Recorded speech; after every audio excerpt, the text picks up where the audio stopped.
Hi, it's Jade from Bank, and I'm here today to meet David Britnell, who's an event rider. So let's go and find out all about David and his horses, and he's also going to give us a tour of his new facilities. Let's go.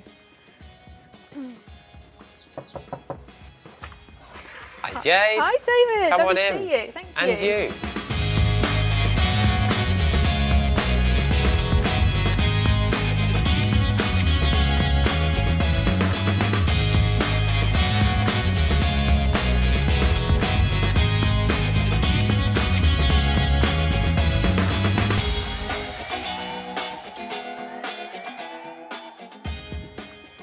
So David, thank you so much for having us here today. It's an absolute pleasure to be here. Oh, you're welcome. And likewise, thank you so much for coming to see us. Brilliant.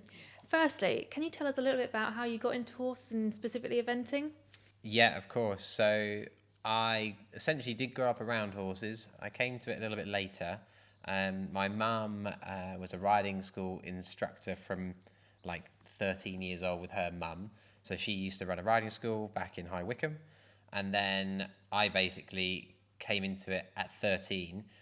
My mum had been riding since she was tiny, but they got a riding school pony come back off loan called Timmy. And my mum had always had horses, but I'd never really sort of got involved with it. And just the basics of getting on him and sort of walking him out to the field bareback. And then it sort of went from there. Like, he came with his saddle and his bridle and stuff, and mum said almost like, do you want to have a go? So I had a go because she'd never had a horse I could ride, because she had her dressage horse, which was a stallion called Gunner. So you're not going to put your child necessarily on a stallion that's sort of trained up to the higher levels. So I had a ride on him and actually enjoyed it, and found that cantering was quite fun because you could go quite fast. Like, my dad's got he's got a couple of vintage cars, so sort of going out with him on the road with the wind in your hair and zooming along, and then actually to essentially do that for yourself on a living, breathing creature was fun.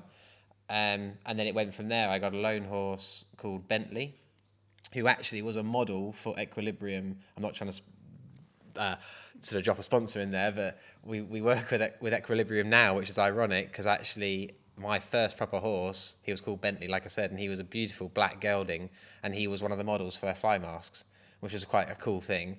And then he was great. He was a little bit older and gave me real confidence, and I did some local, the shows you do at Fates. So you get like little gymkhanas and little show jumping and things like that.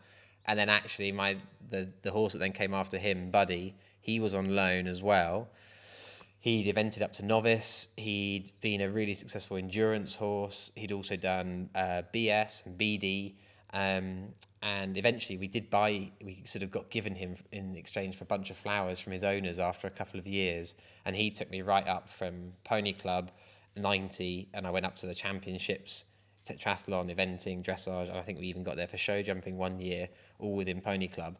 So basically, I think that was the beginning of your question, wasn't it? How did I get into the eventing? So I'd say that Buddy gave me my first proper taste of being competitive within Pony Club, and then being competitive within British eventing. That's why. And he was an Arab Hanoverian cross thoroughbred, so he had like a little dish to his face, like a beautiful, quite a bright bay horse, with just the heart of a lion, and you could never sort of get to the bottom of his energy levels.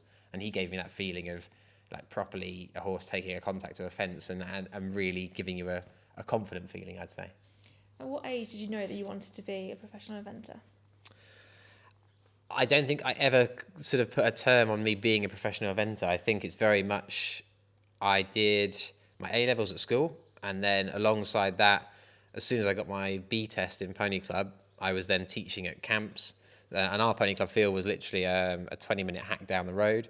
So I'd go to camp, and then actually when I was old enough, I'd then be teaching at camp for Old Barclay Hunt Chilterns.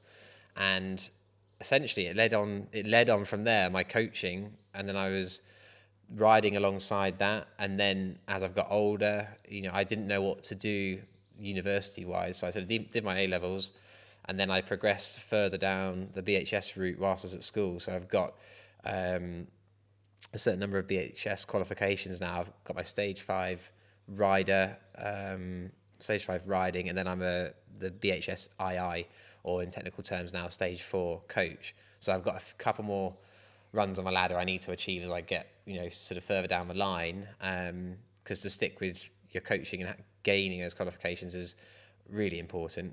But yeah, I found I could earn money from helping people with their horses, either riding them or coaching them.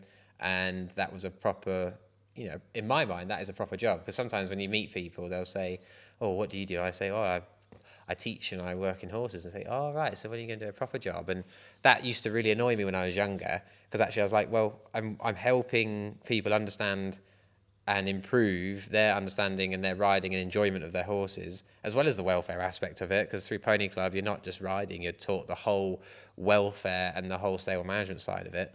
So actually, it is a proper job, and that's very much, I've just continued down this line. Initially, when I left school, I joked that I'm still on a gap year. I don't think I can say that now at 33, but I've just carried on doing something that fundamentally I really enjoy and love. And like anybody would say, the highs and the lows are there for sure, but inherently, that's why I'm doing it, because there's the love for it there, and we can have a lifestyle and make a living from it. No, it's amazing that you can do something that you love and, like you say, actually make it into a proper job, which it absolutely is. It is, yeah, definitely. And I could get all philosophical and sort of say, oh, you never know how long you've got on this world and all these things, and people stress about, putting X amount away and having a massive list of goals all throughout their life. And don't get me wrong, I've got goals, and you want to be stable, and you don't want to be leaving yourself in a tricky situation, but at the same time, you don't know how long you've got, so you've got to do something you do enjoy. Otherwise, you're striving for what in the end? I don't know. So can you tell me a little bit about your journey with Brad? I can tell you a lot. So Brad, and you have to stop me if I speak for too long and you run out of memory card, I don't know, but Brad, so Buddy I mentioned earlier, we bought Brad, or my mum found Brad through a family friend of ours, because we were conscious that Buddy was getting a bit older, and he'd done me an amazing job. And Buddy then actually retired and stayed with us and had a happy life for a good few years after. But we found Brad as a 4-year-old. He was, like I say, with a family friend. They were show jumpers, and he wasn't showing the ability that they sort of needed to be a pure show jumper. So they invited us along to come and meet him. I had a ride. 16 years old I was, and it was rough and ready from my part, and he was young and wobbly, but overall, the feeling between the two of us, I think even that first ride, like it felt special. And my mum has always been a good judge on the horses, and she very much sort of saw that it was probably a really good match. He had a sarcoid on his sheath, and so he wasn't a lot of money. And for these guys that had him, he wasn't really there, what they needed. So he actually came from a lady called Penny Cornish, and he was broken in by a chap called Philip Miller, who has done Hicksted many times and jumps to a high level. And actually, funnily enough, Fleur, my fiance, she kept her horses at Penny's yard when she was very, very young, and used to work there, and had her horse broken in there, her little horse you'll meet later on. So it's funny how it's come full circle. Brad came from the same place that Fleur and Fleur's dad and Fleur's aunt have all learned and ridden from Penny's yard. Very small so world. It's a very small world in the horses world, in the horses world. But yeah, back to Brad. So we did Pony Club together, literally from 90 all the way up to the top of Pony Club. And again, representing our branch, OVH Chilterns at the areas, and then at the championships, and then actually sort of reached the furthest you can go in Pony Club, and then carried on up through affiliated within British Eventing, and then culminating over our 13 years together. Maybe even been, I'd have to double check, but yeah, like a proper long relationship with that horse. And my best friend, especially when I was younger as well, like, and it's a good thing being the only boy in Pony Club in a lot of ways. Okay, it's cool from that point of view, but in another respect, actually, it's almost a little bit of a shame because there weren't many other lads in my branch, but me and Brad doing our thing, and then having that bond from Pony Club all the way through to the eventing, I think it stood us in really good stead. Like, I've learned a lot more over the last few years, for sure, because we're always trying to improve, but that horse he knew me inside out, I knew him inside out, and he had a heart of a lion, and he just tried his heart and soul. So to then go and do Badminton in 2019, the 5-star, having done the grassroots back in 2013, we did the BE 100 at Badminton, where we were 5th, And then in 2019, we did the 5-star at Badminton, and we were, I think we were just inside the top 30. I'd have to double check, but and we actually have the record for that. Like, we're the only combination to have done the grassroots at Badminton and the 5-star at Badminton, same horse and rider combination, which is quite cool. But he then basically, I would say, has given me that leg up within this sort of world to be, trusted to bring on other people's horses, and he's also given the confidence to me as well to believe that I can sort of ride and produce horses to a standard and keep developing horses for owners and clients as well as our own. And did you know in the early years of owning him that you would get to Badminton on him? No, Blenheim does the Eventer Challenge, and actually the last few years I've commentated on it now, which is quite fun. But every year I go and do the Eventer Challenge, whether it be with Brad or it was with Buddy in the early years, and I'd always say to my mum, I'm going to come back here and I'm going to do, it was a 3-star then, but it's a 4-star now with the change in the categories. But I'd always say, I'm going to do this one year. And my mum would always say, yeah, in good time. She'd almost like keep me a little bit more grounded rather than me trying to do it too soon and then get a knock in my confidence.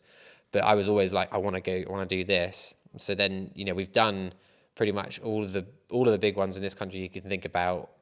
I've galloped around those on Brad. So I never necessarily thought I could do Badminton, but it came in a natural time frame, I would say, from just that bond between him and I.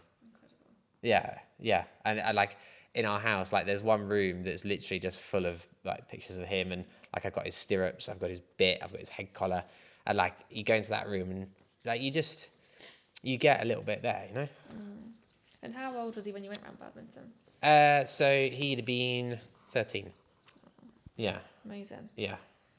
But it all, like, ever since we lost him, like, almost the finer details and those sorts of things, you almost, they become a bit of a blur, but I can still remember what it feels like to gallop down to a fence on him, That's the important bit that counts. Yeah, totally, because he gave me such confidence cross country. And to the point where there definitely was another stride here, there, and everywhere around some of the courses. Like, I'd sometimes be taking a stride out, being a bit too gung-ho, but we knew each other inside out. And actually, I've refined my riding. I'm getting better every time I ride a horse, I hope. But he gave me that belief in myself, basically. Yeah. Amazing. Yeah, thank you. What's been a career highlight or defining moment for you so far? I think to be fair, doing our first 5-star, we went to France in 2018 on the back of doing Blenheim, and we did the 5-star in Pau, and we were 10th in France. Travelled I think it was like 900 kilometres with my friend Nikki Hill, and she did her first 5-star there, and that was an adventure of a lifetime to literally drive over there and do that, and then come back. And Nikki had an amazing spin round there as well on Bingo Boy. So that would probably be the career highlight. And then obviously Badminton would be, like, there's pictures, just like I said, of him. And that's almost like on the days when it's cold, wet, and things aren't necessarily going to plan. You look at that and you just immediately feel, warm, don't you? Yeah, and what it's all for. Yeah, totally. And what do you love most about the sport of eventing? I think the sport of eventing and overall the riding of the horses, I think it's just that the enjoyment you take from improving, whether it's a young one that we're breaking in or whether it's a more established horse that you're refining the ride with it, and you're feeling like everything is becoming more under the surface and smoother. And pertaining to eventing, I think it's that trying to harness and get all 3 bits right on the day to then come away with a good result, brilliant, but also come away knowing that the horse is gaining in confidence, and your training's paying off, and the time and effort that you put in is rewarded with a good day out. And why specifically eventing over show jumping or dressage? It's always been that feeling of sort of, essentially, it's not freedom because you've got to jump the jumps in the right order and between the flags, but you galloping across country on your horse, and that bond and that adrenaline, like, there's nothing else really. I think there's other sports that people would swear are probably more adrenaline fueled, but in my mind, skiing down a mountain, which I've done a couple of times, broken my collarbone, first time I've ever doing it, adrenaline fueled, okay, but it's just your brain. Yeah. Or driving a car, you know, like Formula One.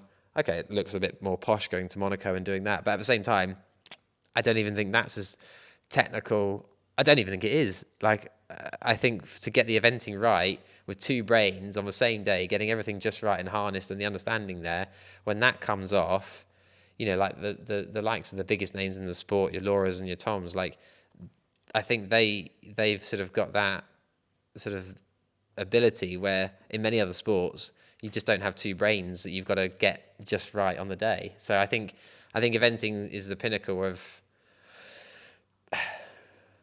just a real relationship between you and a creature that's not really, you can't find it in any other sport really. Yeah, I don't and testing think. all three aspects of it, tested different things, and And like they've got to be such jack of all trades, and as time goes on, try and be a master of each and every single one to get a really good result. So I think they're amazing in their ability to adjust for the dressage, you know, to get even to just canter properly deeply through a corner and then come out of it and open their stride up and do a medium canter and then just be back on their hocks to leg yield off the centre line or something, and then literally be on the minute markers at pace cross country and then still leave the rails up because they're able to sit back on their hocks again.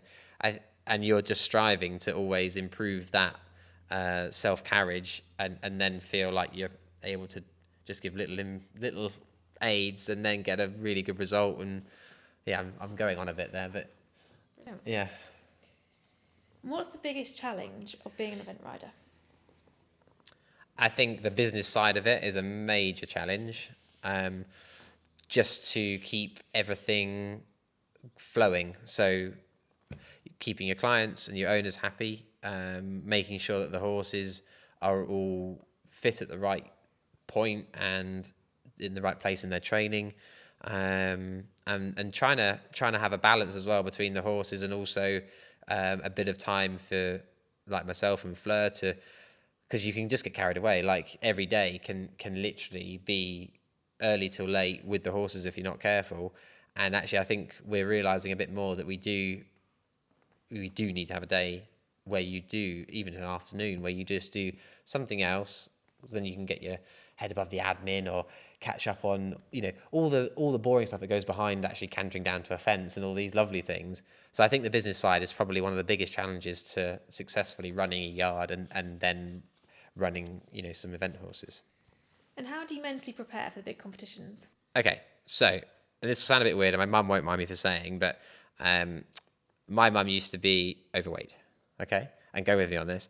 So I actually, one day, and this is, I'll come back around to it, after losing Brad, my sort of nerves were really, well, not even necessarily after losing him, but when he sustained his injury in the, it would have been, you know, the 4-star at Aston, a couple of years after we did Badminton and so on. After he sustained that injury, I literally would then worry every time I cantered on a horse. I was thinking, you know, I was going to have another injury on another horse, and I became really nervous about that. And we were at Little Downham, and I think I'd had a fall in the warm-up in the show jumping, and I sort of was back in the lorry, and I was like, I don't know if I can do this now. Like, he's not up and running. And eventually we had to say goodbye to him because the tendon injury was never going to come right enough for him to be comfortable to lead a retirement. And I just felt like I don't want to hurt another horse. I don't want to injure another horse. So Fleur actually then got in contact with a chap called Adrian, who, through a process of EMDR, he basically helps you to unload baggage or weight in your head to then free up space to then deal with day-to-day things, so you don't feel like you're just squashed all the time with nerves or worries or just trauma from previous situations. And genuinely that is what's helped me now. So when I feel nervous going up to a show, I will use, it's called like an anchor. So you have a technique and specific to you as a person that helps you just take the things that are worrying you and just like physically just move them out of your head, and they're gone, and then you've got free space to then ride in the way you want to ride and not be clouded on the day, not cloud your judgment or make you overwhelmed. And the reason I said about my mum is because she went to Adrian and he basically programmed her so that anything like sweets, cakes, chocolate, biscuits, they were the four things. And you have to go with me because it sounds funny, would make her smell dog poo Oh, the right. moment she thought about it. Yeah. And genuinely, she lost stone after stone after stone. And then she went back to him after however long, and she was tiny. You know, I think she weighed about 10 stone, and she was probably about 16 or 17. You know, and she went back to him to just get it tweaked a bit so she could have the odd cake. But that literally transformed her weight loss. And then that is literally the same sort of idea. I have a way of anchoring so my nerves are kept at bay. That's amazing. Yeah, and he's called Adrian, and he's often, you know, here, there, and everywhere. Formula One drivers, top tennis players. You know, he can often just be in those countries or on the end of the phone. I went to see him, but you can also do it on a Zoom call and things. So, yeah. I think I need to get booked in. EMDR, and actually loads of friends of ours and family members have seen him for different, essentially traumas. Like we all have traumas throughout our lives, whether you lose a loved one or you're in a horrendous situation happens to you. But he just helps you deal with that and unload it, and then you essentially get free space like you would in your iCloud storage again in your brain. That's really clever. And I was skeptical, but genuinely works. Oh, that's brilliant. Yeah. And what are your plans for the future? Plans for the future, and like I said earlier, a little bit living in the moment rather than planning too much, but plans for the future for us would be, like, I'm getting married to Fleur in October on the 23rd. That's a big plan. That's a big milestone, I would say, for sure, like a major thing. So I want to get that sort of ticked off, and because the organisation of everything with that, as well as we've only been here nearly 2 months, as well as then running the horses and everything else. So goals for the future, plans for the future, keep developing the horses, keep all of our clients and owners happy, get married, and eventually do badminton again. Fantastic. And keep Fleur happy in between all that. 100%, yeah, 100%. So let's have a little chat about saddles. Okay. So what saddles do you currently use for dressage, show jumping and cross country? So we've got bait saddles. We've got 2 artistes that are for the dressage, which are brilliant. You can set your stirrup in 3 different places. They're on a care system, so you can shim them inside the panels to adjust them for the fit of your horse, as well as the gullet, as well as then the care system. So there's a pocket of air, or 4 pockets of air, and then you can also adjust your knee block on there. So for us, those saddles are great from the adjustability point of view, and also we can tweak them a bit for length of leg and your conformation as a rider.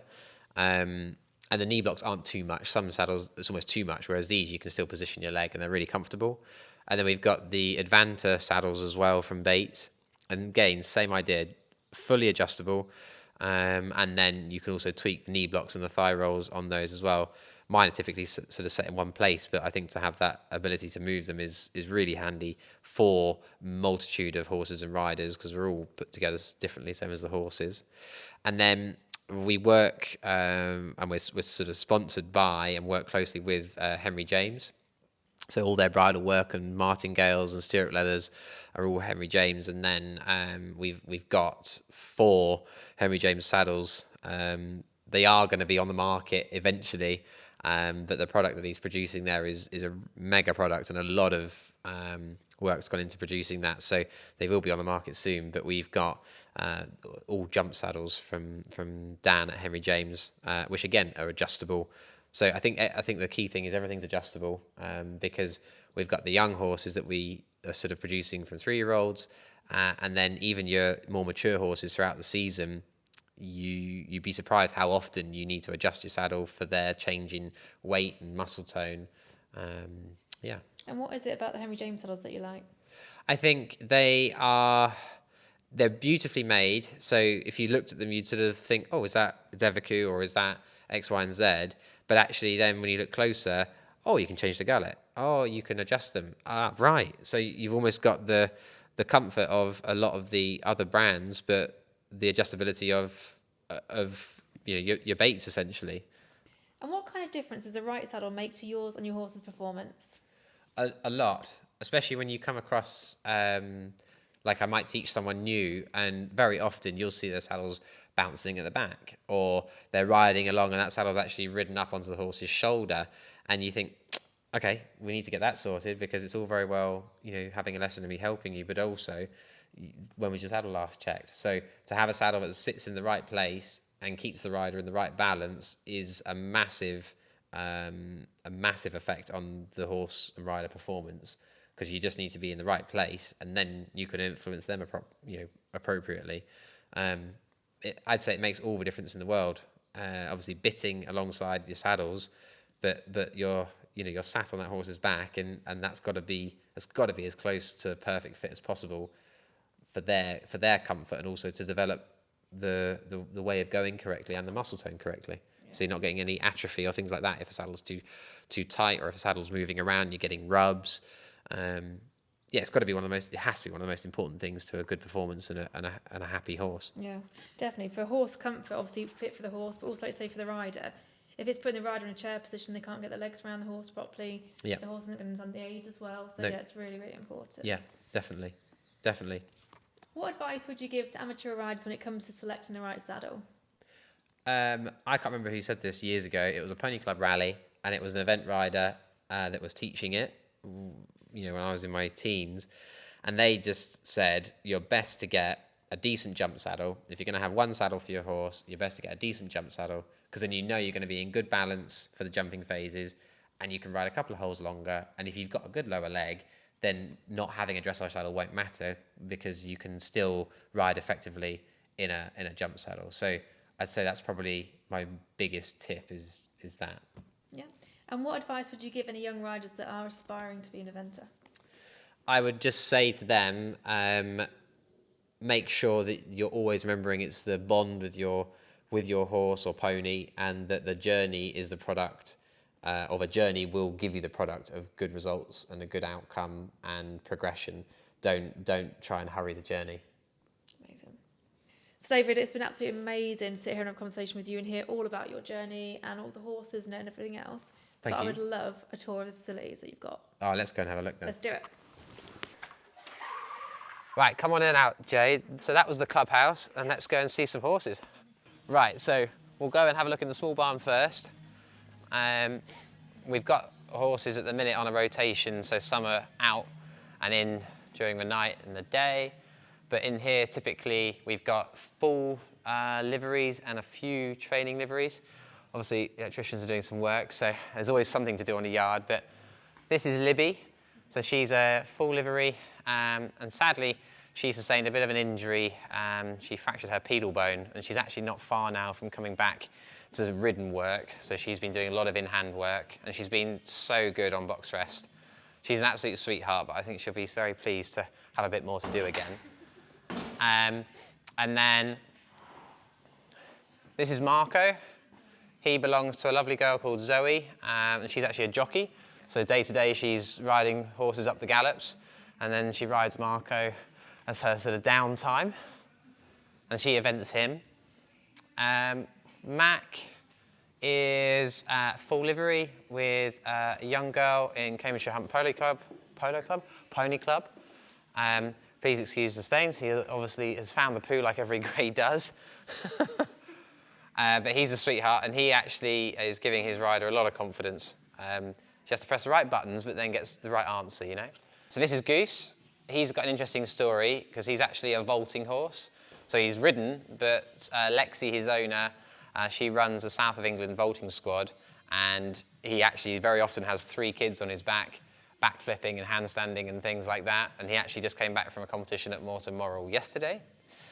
And then this is Maple. So she belongs to the same people that own Mac. So 2 daughters. And this is a relatively young horse. She's 7 now. And they're just forming a bond together with Evie. And the rider is Poppy of Mac.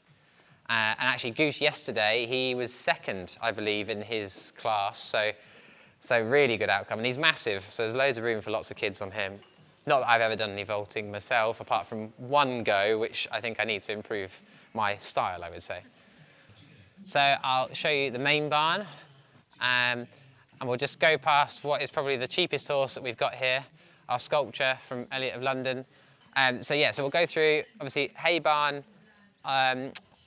Here we bed quite a few of the horses on straw, and then some on shavings, depending on their requirements. And then we've got hay, which we will steam or soak if needed, as well as haylage.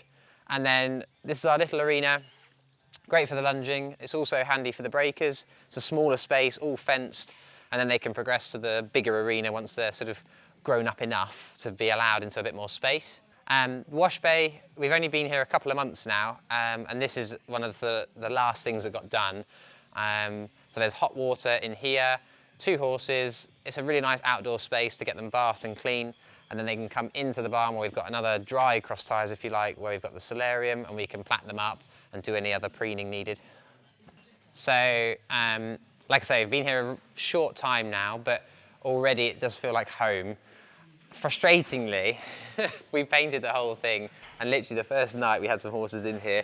One of them, which I'll show you, had already started licking the walls and chewing the wood. But I think as soon as you put horses in, it's gonna show some wear and tear. The pictures on the walls, I'm not sort of showing them to be vain or anything, but it was a lovely thing that Fleur did. I had no idea. I came in sort of on one of the days before we moved in, and she's put pictures up all over the place, which actually I think is a lovely thing to have, because you can just look on those pictures and think, oh, what a mega day, or it just picks you up sometimes. I suppose more so when we get to the winter. So when it's absolutely blowing a gale and freezing cold, I'll look at that and think, oh, that's a lovely day in the season. We'll be there soon again. So yeah, our steamer, which is invaluable. This will be running 3 or 4 times a day, depending on horses' requirements. But yes, talking about the horses on the wall, chestnut mare, Chili's Gem. She is, I think she's retired now, but originally produced and ridden by Gemma Stevens. And then I had a season on her, which was a really lovely opportunity from Chris Stone. And then Stevie, he is actually in memory of Brad, so my 5-star horse, and he's in the Continuity Syndicate. So that's Brad's show name. And we've got some wonderful owners who basically enjoy following his journey and help us to take him all around the country and produce him to, all being well, get to Badminton with him. And it'd be amazing if we can do that. The Continuity Syndicate with JTH Wonder back to Badminton would be like a major goal. So that's definitely, when you said about goals, that would be one of them. Cross ties, solarium, really handy to have in the winter, especially when it's cold and you've just bathed them. And it's a really nice place actually for the horses if they're having their massage pad. And we've also got a nebulizer that a few of the horses have on, so they can be stood in here with the massage pad, with the nebulizer, under the heat lamps, being plaited, and it's a really useful space. So the main barn now, this is where we keep all of the event horses and the horses that are predominantly in training with us. So Cam Park, or Cambridge and Newmarket Polo Club, have been amazing. They've built all of this infrastructure in here. So we've got our tack room and our storeroom, which I'll show you in a minute. And then we painted all the stables here before we came, so we could start off with a really nice canvas to bring all the horses in. So I'll just show you a few of the horses. This is Brad, so the horse I was talking about earlier, and his name is Continuity. So that's the syndicate where Stevie is now the sort of continuing his legacy, if you like. The workboard, day to day, on here, you've got all the horses' names, and then we've got what they're doing every day of the week. So we're off to Alnwick on Wednesday with Stevie and Candy and Nero. And then the girls and me, every day we'll get a work list as well as the plan for the day, so we all know who's riding who and doing what. Field layout, turnout, boots, all the day-to-day necessities. And then along here, so this is LB, and LB is a really special horse because one, he's Fleur's horse, and 2, he actually was originally a carriage driving horse, and then he went into dressage, and now he's actually gone into vaulting. So he also was at Morton Morrell yesterday, doing his first ever competition in the vaulting, and he did really well. He went and did 4 different classes. So you do like a walk, a trot, and a canter class. And I'm probably not saying it right, Lexi might tell me off, but it's along those lines. And he was amazing. So he's hopefully found his forte, because he was always very anxious doing the dressage. So for him to go out and have 3 kids on his back whilst cantering around, looking beautiful as they do backflips off him, I think is pretty cool. Ewan here is about to head out on Iris. And Iris is soon to be going home. She's come to us for a bit of further education. She's destined for dressage. And so she's been cross-country schooling, she's been to Gallops, she's been to Thetford Forest. I've taken her out and done a couple of dressage outings with her, and she's scored really well. And basically now, yeah, she's ready to go home, do a little bit more of her owner, and grow on a bit more. She's 4 this year, and then she'll come back to us later on in the year, maybe even, yeah, sort of in the winter time. I think when her owner gets a bit busy with other things in her job. She's a vet, so quite often her time is spread between a lot of different clients and horses. But yeah, Iris is a lovely creature. So yeah, I'll let you take her now and go for a ride.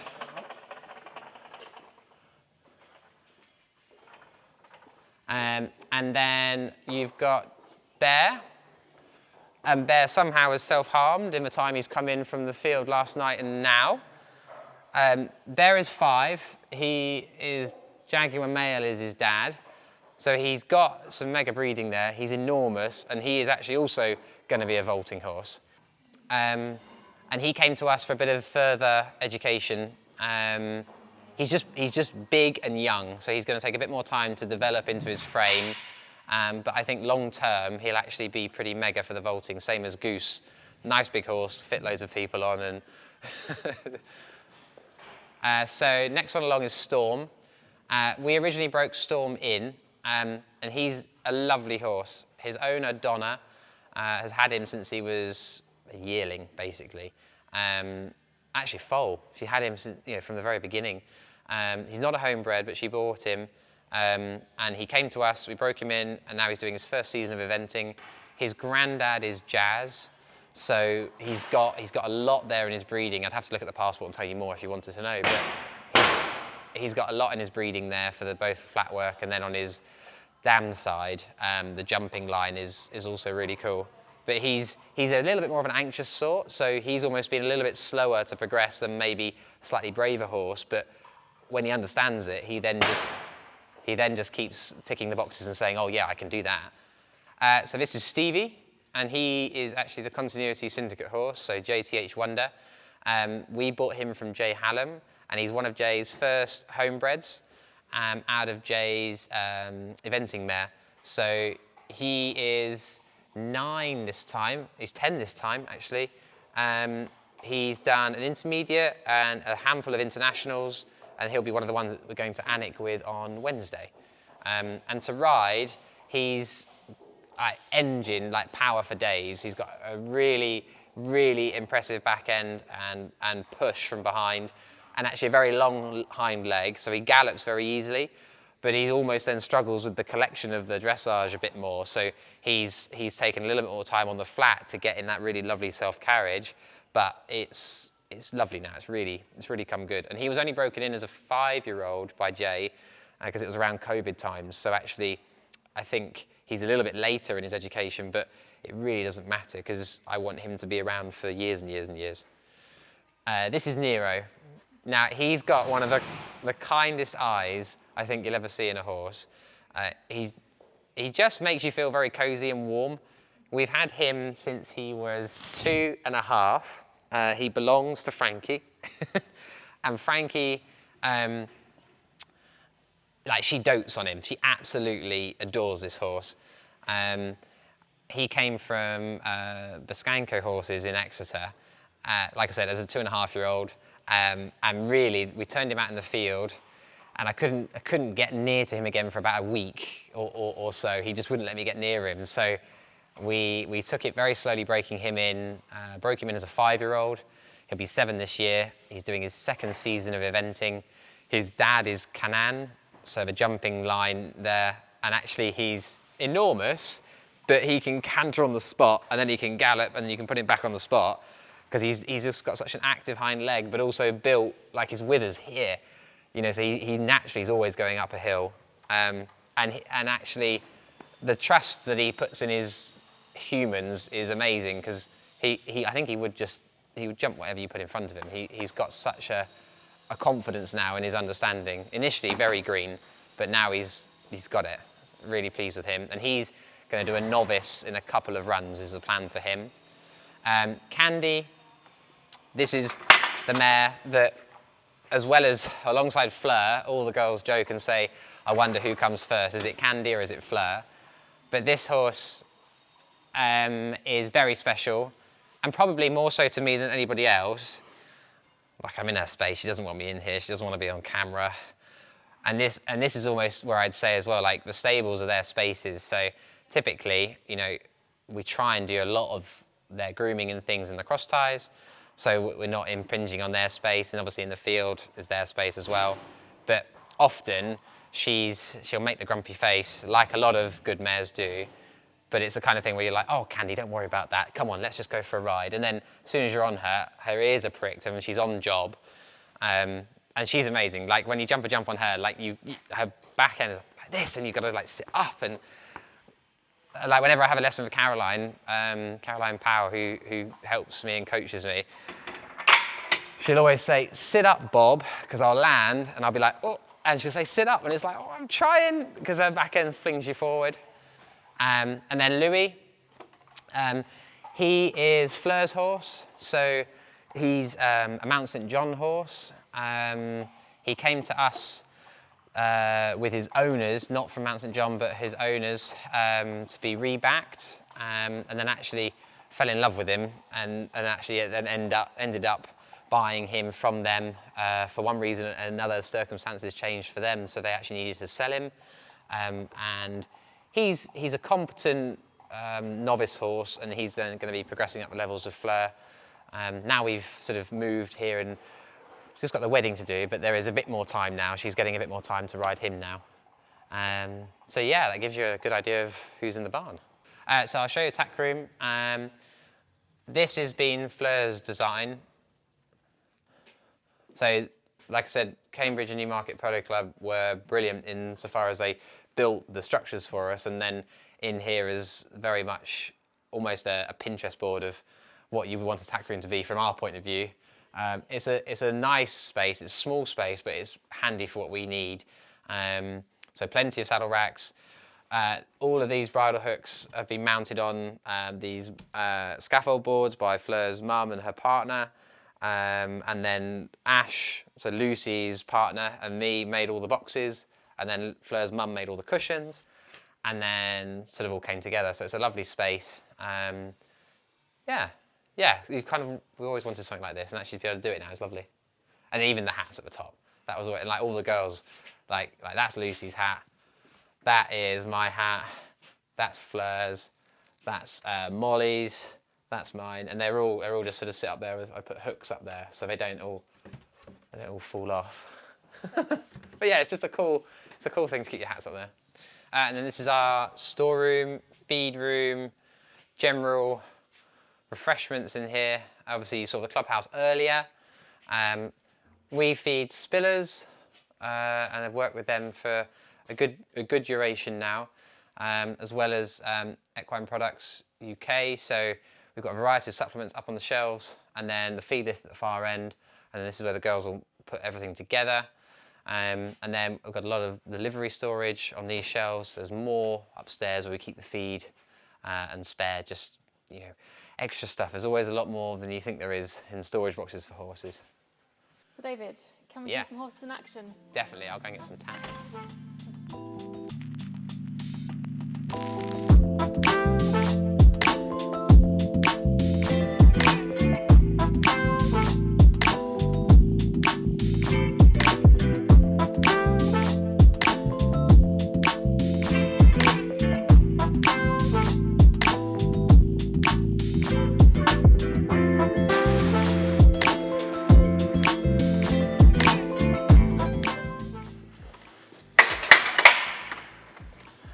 So we saw Storm earlier on.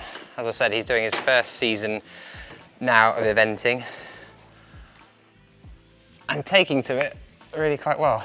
He was quite unsure when he first went cross country, but actually now he's getting to grips with it all and remembers it's just the same as whatever we do in the arena is the same wherever we go. He's actually getting pretty confident. When you see him like outside and under tack, he's impressive looking anyway, but he's quite a striking horse.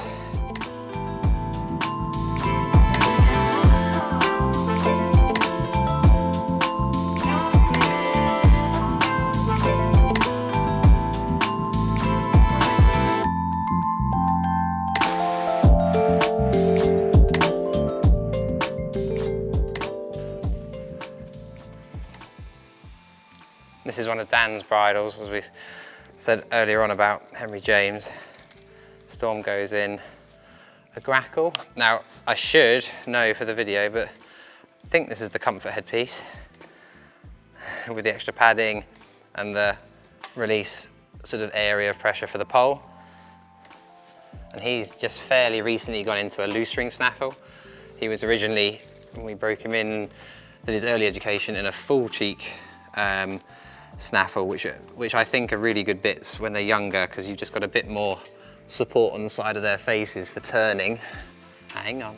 And then actually, as he then got a little bit older, he started to not get set on the hand, but almost then just become a little bit sort of fixed in a way. And obviously being a fixed ring bit, it didn't have as much mobility in the mouth, whereas going to the loose ring has just given us a bit more, or a lot more conversation, and actually we're finding a more correct self-carriage now and a more consistent contact, because there's not so much of a stillness in the mouth. There's a bit more movement with the loose ring bit, which he really seems to like now he's matured a bit.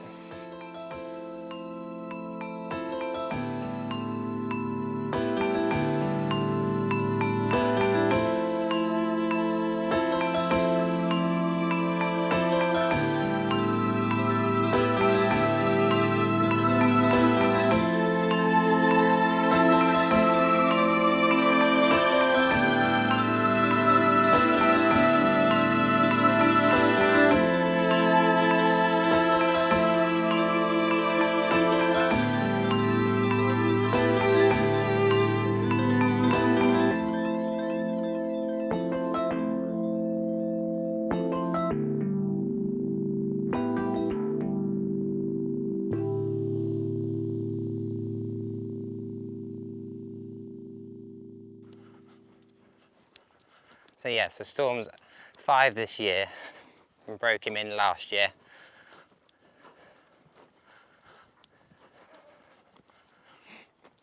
And he'd be more of an anxious type, so he'd be more sensitive to noises and things changing in the distance than maybe another horse might. But I think it makes him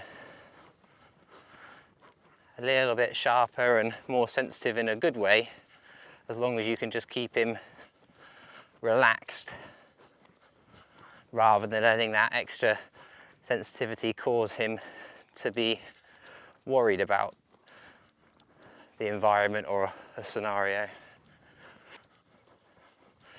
I've just got to be quite careful with him as well, because he's quite wobbly as he's still young. But when I'm turning, I'm not losing my outside shoulder, and I'm not letting loads of neck bend creep in, and I'm making sure that my hands are just supporting him on his journey, not doing things they shouldn't be, not steering him and not allowing him to just sit on them, by keeping a communication through my fingertips and channeling him with my legs and using my weight aid to the direction I want to go. So I'm always just trying to hold his hand on the end of the rein to, like I said, support him on his journey and make sure as much of it as possible is coming from my seat and my legs through to the contact. Good boy, good boy. Like you can see there, he came past the door. It's obviously just been closed by Fleur there, and he noticed that, and that made him a bit worried, but we just try and stay the same as we can in our riding, so they realise that we're not worried, and then they're not worried. And actually, to break in, he was a really good horse to break in, really trusting of us. We just had to make sure that when he was worried about something, we just made him feel like he was a really clever boy and gave him lots of fuss and praise. And like there, you know, as builders working on the house outside the arena, so he's got his eye and ears on the grinder going, or the drills.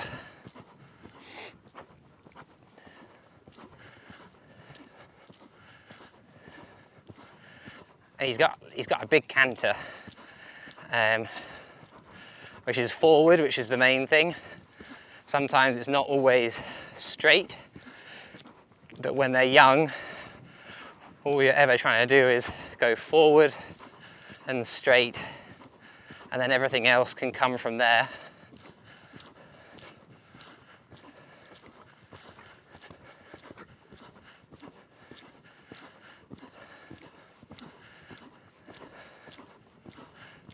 And if I was to try and collect this canter, I'd probably end up breaking to trot.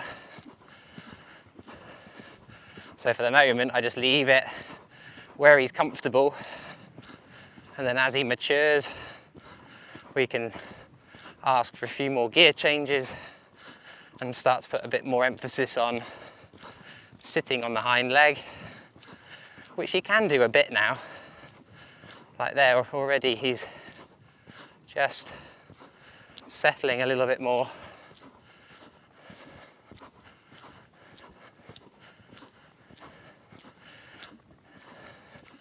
And I think as well, it's his first canter of the day, so just let it go forward and let him just settle into it, and then make some gear changes later on. He hasn't got to be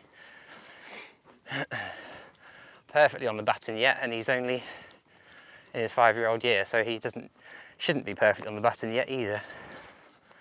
Just needs to be doing his best to listen and just go, like I said earlier, just forward and straight, and then everything else just gently comes from there.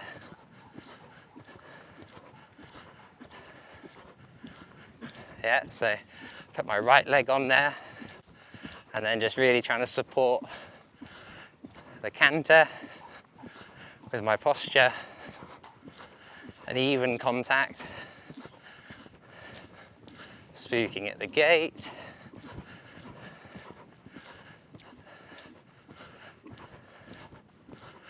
So I'm just going to make sure I'm sitting tall enough on him, not gripping with my knee, wrapping my legs around him to try and channel him on his journey. And if a rein gets heavy, I'm trying to give and take that rein so it doesn't stay heavy, and I'm encouraging him to find his self-carriage.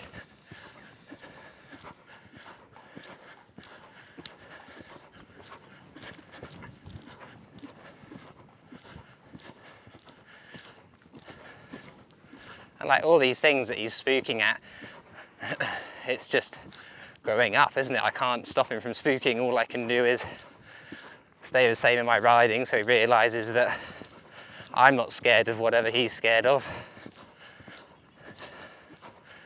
And then he realises that actually it's probably not a problem, so he can notice these things, but he doesn't need to worry about them, because hopefully I'm not worrying about them.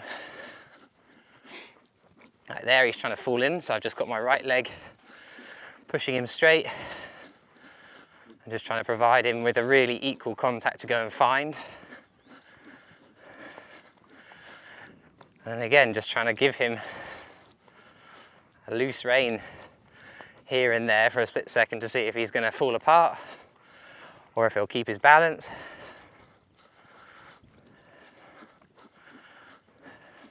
Good boy.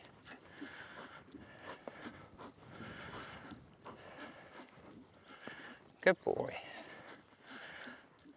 Looking at the gate, so I'm just going to keep my left leg on and flex him away from the gate a little bit.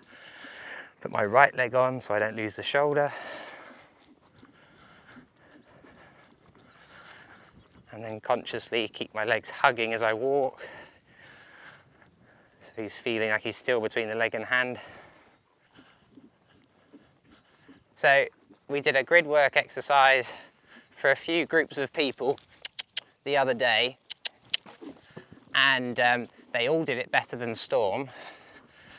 But the idea is that you have canter poles and bounces and all kinds of things that aren't big, but they're just set out in a way that encourages the horses to think about their straightness and their self-carriage, the quality of their paces. These poles are set at canter distance, but coming in a trot is absolutely fine, because then he's going to be able to build up to the canter.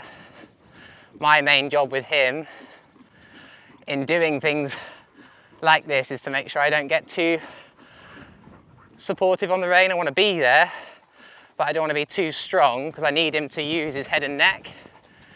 Oh, I need him to balance himself, because then when I get to a jump and we're not on a perfect stride, or and we're not on a perfect stride, then hopefully he'll have learned to adjust for himself, rather than me accidentally trying to always give him a perfect shot, which inherently we're never going to be able to give him a perfect shot. So they are going to have their own thoughts on life as well. And he's quite a forward horse, so if I came to this in canter the first time and he was already being lucky in a trot, that would have only knocked his confidence, because I'd have been coming faster and he'd have had less time to deal with it and figure it out, and more likely to just stop than go, oh, okay, I've seen it now, I can jump it. So trot is brilliant because it slows everything down and it helps them think about their technique, rather than just doing it because of momentum and no technique. And I think as well for the event horses, it's really important that they can just jump from trot. So there he wants to lean on me a bit, so I'm trying to be soft in my hand, keep my body up. And like, this is a really simple exercise, like he's not jumping a big jump, but what he is doing is having a place pole on the way in, so he gets a bit of an idea of where to put his feet, and then he's got a place pole on the way out, which isn't really being utilised at the moment. So probably from my point of view as a rider, I've just got to put my left leg there a lot more, and we're probably also going towards the gate and napping slightly. So I'll come again and just see if I can have a bit more presence with my left leg, not to kick him, but just to support him and just ask him to stay straight. And I actually got over the pole that time. Now, because he's done that really well, he's not been worried about the fillers going in, I'm probably then in a good place to come in the canter. But I want to come in a canter that feels like I'm trotting, and there we go. So we're trotting. And again, it doesn't matter. Like, I'd rather he comes to the trot at this age and jumps than sort of comes in the canter and just uses momentum to deal with it. All too often, cross country, you'll put a trot step in and then you'll end up jumping your fence, sometimes if it's muddy or slippery. And he's just deciding to come back to the trot. So I've got to see if I can have a little bit more connection with my leg. So we'll have another go and we'll see if we can just keep the straightness and see if we can just pop it from a nice quiet canter, but going at the same speed as if we were trotting. I've got to wait, be patient. Good boy. Oh, we landed right lead, then we went left, and then we spooked.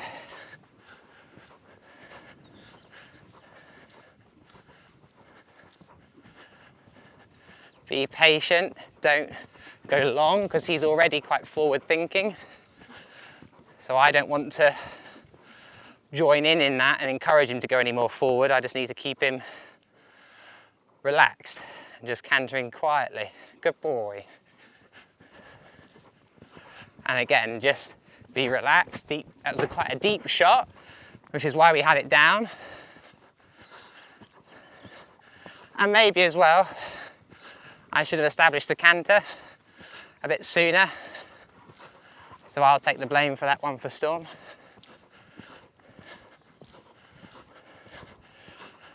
Be patient, keep your leg, deep one.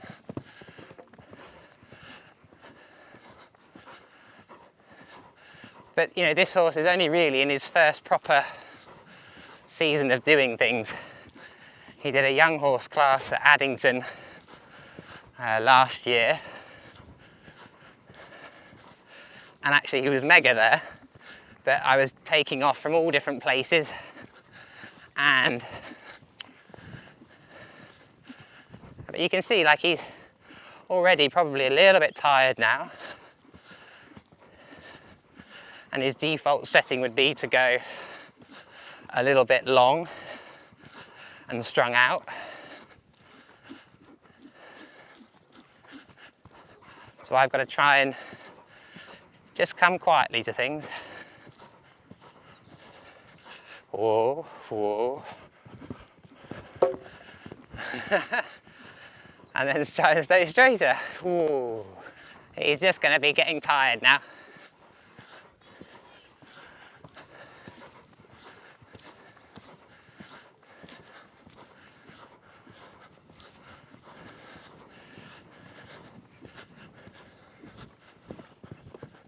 Good boy.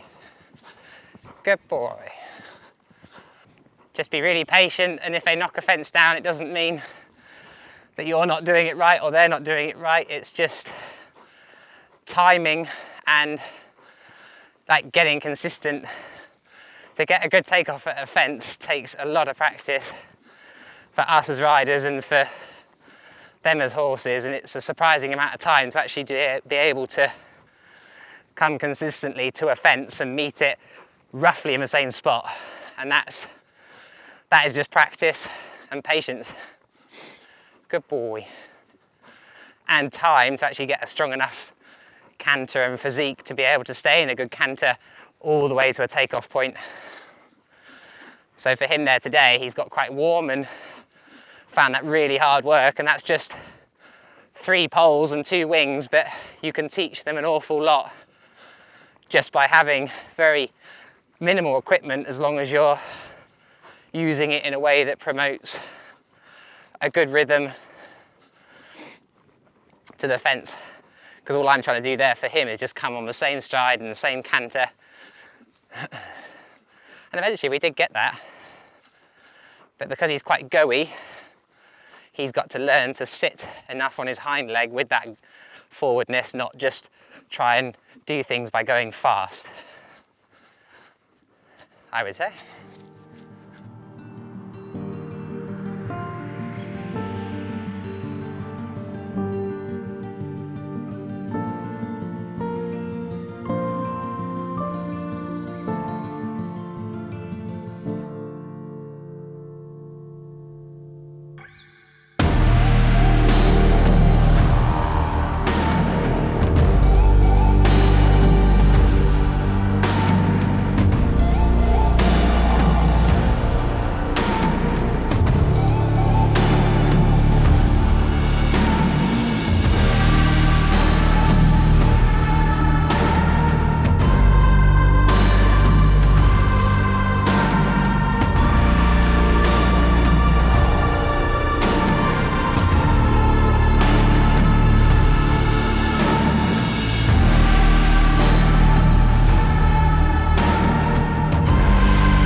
thank you so much, David, for having us today and letting us find out a little bit more about you and showing us your amazing facilities. You're so welcome, and thank you very much for coming to have a look round and letting us show off what we do. And all the best for 2025 and beyond. Thank you very much, and same to you guys, and we look forward to working with you again.